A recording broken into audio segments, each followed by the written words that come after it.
ចាជំរាបសួរកូនទាំងអស់គ្នាសុខសប្បាយអរគុណចាអរគុណព្រះអង្គសម្រាប់សុខភាពសម្រាប់ថ្ងៃថ្មីដែលឲ្យកូនទាំងអស់គ្នាមកជួបជាមួយអ្នកគ្រូចាអញ្ចឹងថ្ងៃនេះអ្នកគ្រូមានកិច្ចការទី4ចាមេរៀនទី12វិធីបូកចំនួនទូសភាគហើយចំណុចដែលអ្នកគ្រូចង់មកបង្រៀនកូនថ្ងៃនេះគឺការបូកចំនួនទូសភាគភាគ10ដោយមានត្រាតុកអញ្ចឹងថ្ងៃនេះអ្នកគ្រូមានឧទាហរណ៍ចំនួន3ដើម្បីមកពន្យល់ប្រាប់កូនទាំងអស់គ្នាអញ្ចឹងមុននឹងយើងធ្វើលំហាត់នេះគឺយើងមកមើលពីនិយមន័យសិនជាមួយអ្នកគ្រូទាំងអស់គ្នាណាតាដើម្បីធ្វើប្រមាណវិធីបូកយើងត្រូវសរសេរចំនួនឲ្យត្រូវតាមខ្ទង់រួចបូកតាមខ្ទង់ឲ្យដើមពីខ្ទង់ភាគ10សូមអានជាមួយអ្នកគ្រូម្ដងទៀត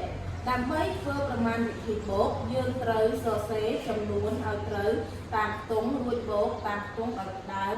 ពីខ្ទង់ភាគ10ចាតោះឥឡូវកូនមកមើលលំហាត់ជាមួយអ្នកគ្រូហើយយ៉ាង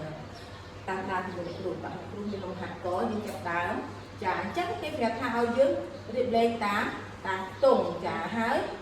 យើងចាប់ដើមខ្ទង់ភាគ10ចាអញ្ចឹងចំនួនទូសភាគនេះនៅខាង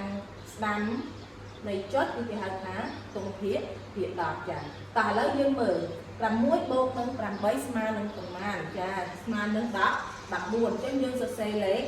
4អញ្ចឹងត្រាតុកប្រមាណកូនចាល្អណាស់គឺត្រាតុក1ចាអញ្ចឹងងាចុចនេះគឺយើងដាក់មកសម្រាប់អក្រមចាហើយយើងចាប់តាមបូកបន្តអញ្ចឹង1បូកនឹង2គឺ3 3បូកនឹង0គឺ3អញ្ចឹងបានចម្លើយគឺ 3.4 តើឥឡូវយើងមកធ្វើលំហាត់ខទាំងអស់គ្នា6បូកនឹង7គឺស្មើនឹងប្រមាណកូនចាល្អមែនតើគឺស្មើនឹង13យើងសរសេរលេខ3ត្រាតុក1អញ្ចឹងសញ្ញាចុចរបស់យើងគឺទម្លាក់មកក្រោមចា1បូកនឹង1 2 2បូកនឹង0គឺ2ដដែលចាចម្លើយរបស់យើងគឺបាន 2.3 ចាតើឥឡូវយើងមកមើលលំហាត់ចុងក្រោយរបស់យើងគឺលំហាត់គោអញ្ចឹង8បូកនឹង9ស្មើនឹងប៉ុន្មានកូនចាគឺស្មើនឹង17អញ្ចឹងយើងសរសេរលេខ7ចាត្រាតុកប៉ុន្មានកូនចាត្រាតុក1ចាអញ្ចឹងសញ្ញានេះចុចនេះគឺយើងដាក់មកក្រោមទម្លាក់ចុះមកក្រោមអញ្ចឹងយើងចាប់ដើមបូកបន្ត1បូកនឹង9ប៉ុន្មាន10បូកនឹង1គឺ